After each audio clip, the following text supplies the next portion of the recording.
Tani do t'ju tregojmë se si të përdorim aplikacionin në momentin që ju vjen një thirrje nga përdoruesi. Tani do të marrim një thirrje dhe është në këtë mënyrë. Kemi 15 sekonda për ta pranuar.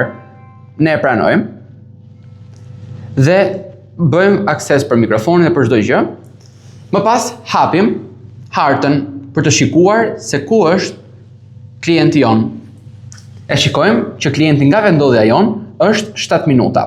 Dhe vazhdojmë rrugën për ta marrë klientin dhe më pas gjatë kësaj rruge ne kemi mundësi të dërgojmë mesazhe x minuta, sa minuta jemi larg rrugës apo dhe mbërritur, dhe në momentin që neve afrojmë te klienti dhe kemi konstatuar klientin, e pyesim pyetjet tona të sigurisë, si është emri dhe njëkohësisht edhe adresa ku ata do të shkojnë.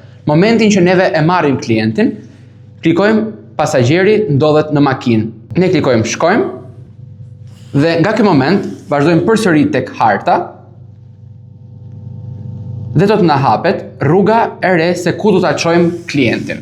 Mbasi kemi dërguar klientin në destinacion, kemi ardhur në hapin e fundit, por jo më pak i rëndësishmi, që është udhëtimi përfundoi. Në këtë moment, neve do shikojmë shuma totale se sa klienti duhet të paguajë.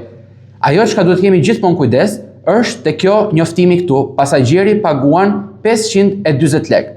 Neve e konfirmojmë dhe tani kemi mundësinë të vlerësojmë pasagerin.